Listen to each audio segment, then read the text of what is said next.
They say confidence is key, but what happens when someone has zero confidence and 100% entitlement? Let me tell you about my nightmare date with a man named Kevin. We matched on a dating app, and honestly, his profile seemed completely normal. He was funny over text, a bit self-deprecating, which I thought was cute, and we seemed to have the same taste in movies. He didn't list his height on his profile, and honestly, I didn't ask. I am 5'7". Height has never been a deal breaker for me. If I like someone, I like them. If only I knew that for Kevin, height wasn't just a number, it was an entire personality, and a very toxic one. We agreed to meet at a nice Italian restaurant downtown. I arrived a few minutes early because I hate being late. When Kevin walked in, I noticed two things immediately. One, he was shorter than me, probably around 5'4" or 5'5", and two, he looked furious before he even said hello. I stood up to hug him, smiling, genuinely happy to meet him. I was wearing small block heels, which made me tower over him a little bit. He didn't hug me back. He didn't smile. He looked at my shoes, then up at my face and sneered. The first word out of his mouth wasn't hello or nice to meet you. It was just a scoff. He muttered, "Really?" I was confused and asked him what he meant. He pointed at my feet and spat out, "Heels? You wore heels. You just had to try and mog me on the first date, didn't you? Trying to assert dominance right away." I had no idea what the word mog meant at the time, but his tone was aggressive. I sat down, already feeling uncomfortable, and told him that I just liked these shoes with this dress, and that it wasn't about him. He rolled his eyes, buried his face in the menu, and mumbled something about how it was just like a Stacy to humiliate a guy right out of the gate. I should have left right then, but I was too shocked to move, and part of me thought maybe he was just having a bad day. I decided to give him a chance. That was my first mistake. The waiter came over to our table. He was a tall guy, maybe 6'2", and very polite. He smiled and asked if we wanted to start with some drinks. Kevin glared at the waiter with pure, unadulterated hatred. Before I could speak, Kevin snapped at him. He demanded a white wine for me and a beer for himself. But then he added, "And try not to stand so close to the table, buddy. We get it, you're tall. You don't have to loom over us to prove a point." The waiter looked completely confused, mumbled an awkward apology, and backed away.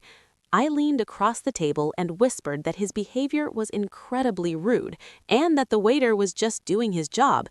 Kevin looked at me with disgust and said, "Oh, defend him, of course. You probably want his number, right? Is that it? You see a tall Chad waiter and suddenly I'm invisible to you?" I tried to keep my voice steady. I told him I didn't want the waiter's number. I wanted to have a pleasant dinner and asked if we could please drop the height thing. I reminded him that I chose to go out with him. He laughed bitterly and told me I was only there for the free meal because he knew how females operate. The dinner only got worse. I tried to change the subject to something neutral. I asked him about his job in coding. He said it was fine, but then launched into a 10-minute rant about his boss. He claimed his boss was a moron who only got promoted because of the halo effect. He explained that because his boss was tall and had a strong jawline, people assumed he was smart, while guys like Kevin did all the actual work and got ignored. When I suggested that maybe his boss was just good at his job, Kevin slammed his fork down on the table. The entire restaurant went quiet. He raised his voice and started yelling that I just didn't get it. He started using all this internet slang I had never heard in real life. He said it was all about genetics and the black pill.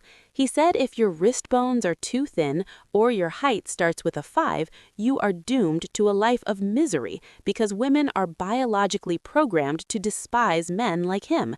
People at other tables were staring at us. I felt my face burning with embarrassment. I hissed at him to lower his voice, telling him that he was creating a problem where there wasn't one.